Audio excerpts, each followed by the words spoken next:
Welcome back to First Take. Russell Wilson confirmed Wednesday in a video posted to social media that he is retiring from the NFL after 14 seasons to take a job with CBS Sports. After a strong start to his career in Seattle, including being one of 3 quarterbacks to ever throw at least 20 touchdown passes in each of their first 3 seasons, Wilson finishes his NFL career with 46,966 passing yards, 353 touchdown passes, and, of course, a Super Bowl ring. Stephen A., do you think that Russell Wilson is a Hall of Famer? He absolutely is. A lot of people throw shade on him or what have you. He's not perfect, but damn it, he's a Hall of Famer.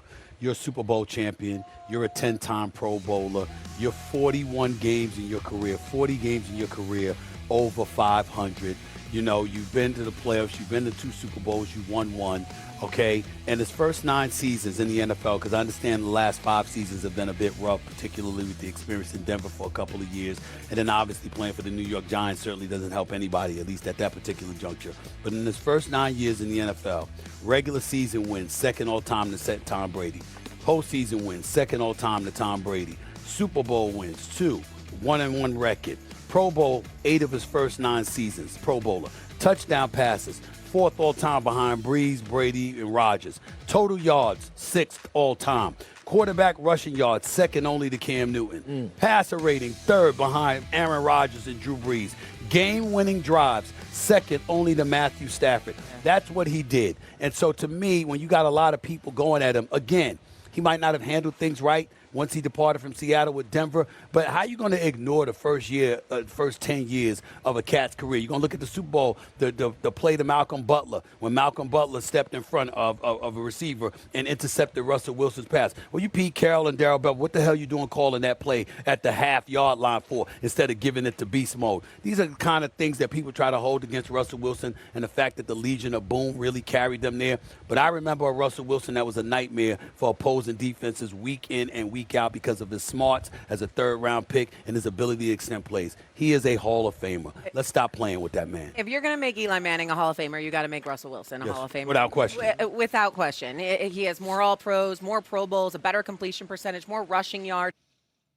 The goal has always just been, not right now, but longevity with my career here, and I think they want that approach.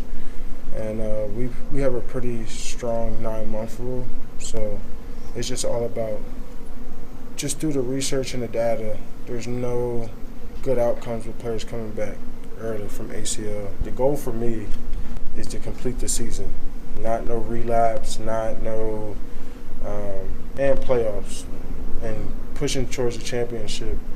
The goal isn't for me to go out there and re-hurt myself, trying to force myself to be back in the first few games. The goal has always been playoffs, and I think we're all on the same page.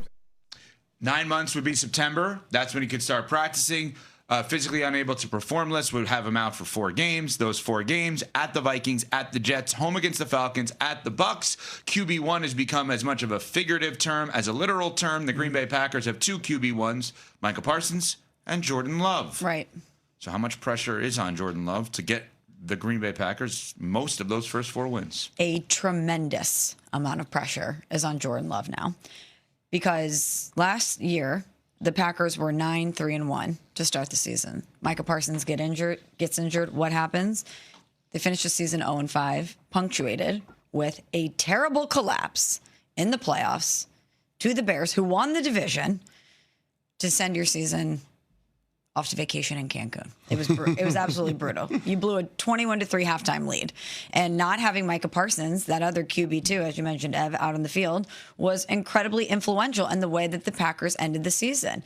And Jordan Love has a tremendous amount of talent. There's a reason why so many of us constantly throw his name around when we are projecting who's going to win MVP for the season, because we know that he has it. He just has to put it together consistently.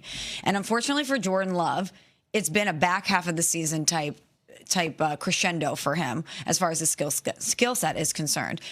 I can't have Toyota-thon this year. I need Jordan Love to be that guy that we've seen in the back half of the season consistently this year. He needs to come out of the gate and exert himself and say, it doesn't matter that Micah Parsons is not here. Obviously, we're going to miss him, but I'm going to ball from the beginning of this thing and set the tone early. Yeah, I mean, listen, having a healthy Tucker Kraft coming back is going to make a huge difference for Jordan Love. Having his, a full complement of receivers is going to be a game changer for him. We'll see what ends up happening with some of the legal situations that Josh Jacobs is facing, but the running game is a big factor in terms of being able to set your quarterback up to have success.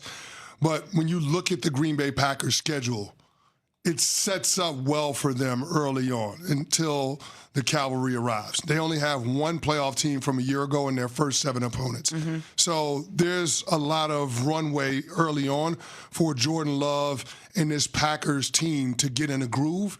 And then when you get to the meat of your schedule after the bye week, where you have 4 playoffs teams in the final 7 games, you'll have Micah Parsons back, who is like getting a quarterback of sorts in terms of the impact that he has on your team's success, and he'll be on the defensive side of the ball, and that's when you'll need him going up against some of those better signal callers. So I think the Green Bay Packers are in good shape, but the question about Green Bay is not whether or not they can make it back to the postseason. The question is, can the Green Bay Packers forge an identity that will allow them to go on a deep playoff run and contend for a title? I know they'll do the former. I'm a lot more skeptical of the latter, and that's because of the inconsistency from Jordan Love. Smalls, I want to make sure that I circle back to one thing you said. Yeah. You're comfortable using Jordan Love and MVP in the same sentence. Yes. Okay, so a lot of times when we look at MVP, it's narrative-based, storyline-based, at least going into the season, right? You're without your best defensive player, first 4 games, what do you do? If you go 3-1, 4-0, you look really good, that helps the narrative. And that helps the storyline and helps momentum for that award. Sure.